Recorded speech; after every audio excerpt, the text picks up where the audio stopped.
Ma vie entière, je te la donne, oh mon Dieu. Je t'en supplie, fais de moi ce qui te plaît. Ma vie entière, je te la donne, oh mon Dieu. Je t'en supplie, fais de moi ce qui te plaît.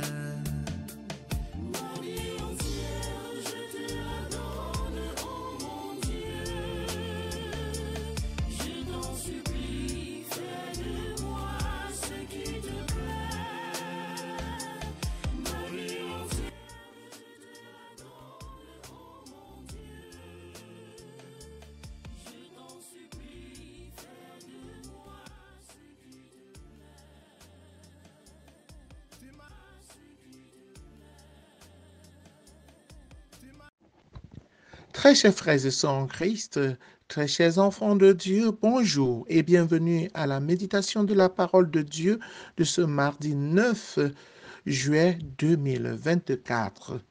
Pour vous servir, je suis l'abbé Alphonse Richard le Grand Saint John Yankam.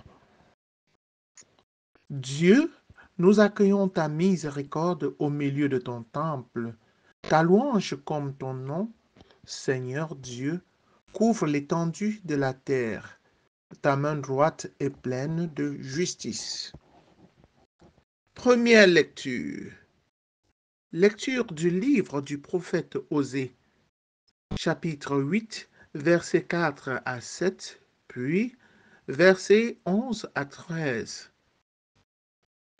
Ainsi parle le Seigneur. Les fils d'Israël ont établi des rois sans me consulter. Ils ont nommé des princes sans mon accord, avec leur argent et leur or. Ils se sont fabriqués des idoles. Ils seront anéantis. Je le rejette, ton veau, Samarie. Ma colère s'est enflammée contre les enfants. Refuseront-ils toujours de retrouver l'innocence? Ce veau est l'œuvre d'Israël, un artisan l'a fabriqué. Ce n'est pas un Dieu. Ce veau de Samarie sera mis en pièces. Ils ont semé le vent, ils récolteront la tempête. L'épi ne donnera pas de grain. S'il y avait du grain, il ne donnerait pas de farine. Et s'il en donnait, elle serait dévorée par les étrangers. Éphraïm a multiplié les autels pour expier le péché, et ces autels ne lui servent qu'à pécher. J'ai beau lui mettre par écrit tous les articles de ma loi, il n'y voit qu'une loi étrangère. Ils offrent des sacrifices pour me plaire, et ils en mangent la viande, mais le Seigneur n'y prend pas de plaisir. Au contraire, il y trouve le rappel de toutes leurs fautes. Il fait le compte de leurs péchés, qu'ils retournent donc en Égypte. Parole du Seigneur. Nous rendons grâce à Dieu. Psaume 113. Peuple de Dieu, mets ta foi dans le Seigneur. Notre Dieu, il est au ciel, tout ce qu'il veut, il le fait. Leurs idoles, or et argent, ouvrage de mains humaines, elles ont une bouche et ne parlent pas, des yeux et ne voient pas, des oreilles et n'entendent pas, des narines et ne sentent pas. Peuple de Dieu, mets ta foi dans le Seigneur.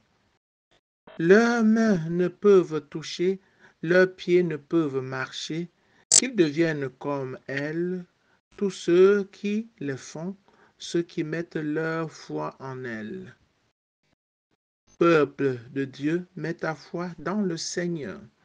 Israël, mets ta foi dans le Seigneur. Le secours, le bouclier, c'est lui. Famille d'Aaron, mets ta foi dans le Seigneur. Le secours, le bouclier, c'est lui. Peuple de Dieu, mets ta foi dans le Seigneur. Alléluia, alléluia. Moi, je suis le bon pasteur, dit le Seigneur. Je connais mes brebis et mes brebis me connaissent. Alléluia. Évangile de Jésus-Christ selon saint Matthieu. Au chapitre 9, versets 32 à 38. En ce temps-là, voici qu'on présenta à Jésus un possédé qui était sourd-muet. Lorsque le démon eut été expulsé, le sourd-muet se mit à parler.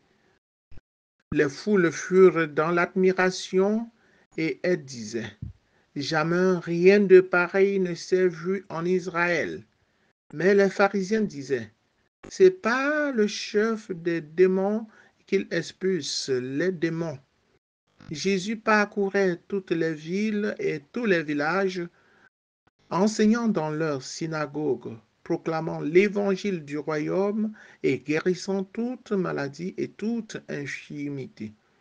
Voyant les foules, Jésus fut saisi de compassion envers elles parce qu'elles étaient désemparées et abattues comme des brebis sans berger. Il dit alors à ses disciples, la moisson est abondante, mais les ouvriers sont peu nombreux. Priez donc le maître de la moisson d'envoyer les ouvriers pour sa moisson. Acclamons la parole de Dieu. Louange à toi, Seigneur Jésus. Jésus, Dieu compatissant, Dieu de miséricorde. Jésus, Dieu de bonté, Dieu de paix. Frères et sœurs en Christ, ce Jésus nous aime. Ce Jésus est venu pour notre bien, pour nous libérer. En libérant ce sourd-muet des démons, il le sauve. En le libérant, il lui donne d'entrer dans la famille des enfants de Dieu. En le libérant, il déclenche son épanouissement, son bonheur. Oui, Jésus est venu pour notre bonheur. Jésus n'est pas venu pour nous enfermer, mais il est venu pour nous libérer. Jésus qui libère voudrait qu'on reconnaisse en lui Dieu. Il est Dieu, descendu sur la terre pour nous sauver, pour vivre parmi nous, afin de nous élever au ciel. Jamais rien de pareil ne s'est vu en Israël. Quand on a accepté Jésus dans sa vie, on est heureux. On n'a plus de maux de tête. On est tranquille. Mais si on n'accepte pas Jésus dans sa vie, on devient illogique. On dit des choses qui ne sont pas du tout logiques, qui ne tiennent pas la route. Certains pharisiens disaient, ce n'est pas le chef des démons qui expulse le démon. Est-ce normal? Est-ce qu'un chef de démon peut être contre le démon? Tout cela, toute cette incohérence, parce que les pharisiens n'acceptent pas que Jésus est Dieu. Il suffit d'accepter que Jésus est Dieu pour ne pas tomber dans cette incohérence. Oui, même si vous ne reconnaissez pas Jésus comme Dieu, vous n'allez pas arrêter sa mission. Il continue sa mission. Il parcourt les villes et les villages, enseignant dans leurs synagogues, proclamant l'évangile du royaume et guérissant toute maladie et toute infirmité. Ce n'est pas en criant sur l'Église, ce n'est pas en criant sur les prêtres, sur les évêques, qui vont arrêter la mission Ils sont venus pour une mission. Cette mission, c'est d'évangéliser, c'est d'annoncer la bonne nouvelle, c'est d'éclairer le monde pour le sortir des ténèbres à l'admirable lumière du Christ. Rien ne peut empêcher cette mission. La caravane passe quand le chien aboie. La caravane continue son chemin quand le chien aboie. Jésus ne s'est jamais arrêté pour répondre. Il continue sa mission. Il parcourait toutes les villes et les villages, enseignant dans leurs synagogues, proclamant l'évangile du royaume et guérissant toute maladie et toute infirmité. C'est ça la mission de Jésus. Nous ne pouvons pas le détourner de cette mission.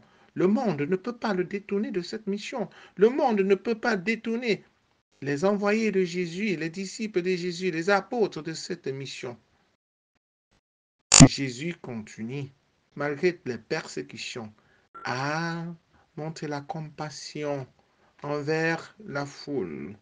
Et il va donc, à sa suite, envoyer des ouvriers pour encadrer ces brebis qui ressemblent aux brebis égarées, aux brebis sans berger. Un troupeau de brebis sans berger est voué à l'égarement, est voué à sa perte. Et pourquoi nous laisser sans brebis? Pourquoi laisser nos pays sans brebis, sans berger? Si le berger est fatigué, qu'il trouve un autre berger pour lui céder la place, qu'il encadre le troupeau. Parce que si le troupeau n'est pas encadré, il va à sa perte et les conséquences sont néfastes. On ne joue pas avec le rôle du berger. C'est un rôle fondamental. Si on frappe le berger, les brebis se dispersent. C'est quand le berger est là avec son bâton de pasteur qu'il met l'ordre, qu'il impose la discipline. Mais si le berger n'est pas là, si le berger n'est plus capable de se mettre debout et d'imposer l'ordre, c'est la débandade, c'est le chaos, l'anarchie totale. Et la jungle s'installe, les gros poissons avalent les tout petits. La vie n'est plus possible. La moisson est vraiment abondante et les ouvriers peu nombreux. Prions, frères et sœurs en Christ, que le Seigneur nous envoie les bons bergers, les bons dirigeants qui savent prendre soin de leur sujet, du peuple qui est à leur charge, qui savent prendre soin du bien commun et luttent pour que chacun ait une part pour sa suivi. Prions pour que l'Esprit Saint ouvre nos cœurs, nous éclaire pour que nous nous détournons du mal, du péché. Parce que le péché entraîne des conséquences graves. La plus grande conséquence, c'est de nous déconnecter de Dieu. Et quand nous sommes déconnectés de Dieu, nous sommes sans protection, nous sommes nus et exposés à toutes sortes d'intempéries. Quand nous sommes déconnectés de Dieu, nous n'avons plus de force. Nous avons honte parce que nous n'avons plus personne pour nous porter, pour nous accompagner, pour nous défendre. Seule notre conversion nous ramènera à Dieu parce que Dieu est miséricordieux et nous tend la main. Nous ne pouvons rien faire sans lui. Prions le Seigneur. Seigneur Dieu, par l'abaissement de ton Fils, tu as relevé le monde déchu. Donne à tes fidèles une joie sainte. Tu les as tirés de l'esclavage du péché. Fais-leur connaître le bonheur éternel par Jésus-Christ, ton Fils, notre Seigneur, qui vit et règne avec toi dans l'unité du Saint-Esprit, Dieu pour les siècles des siècles. Amen.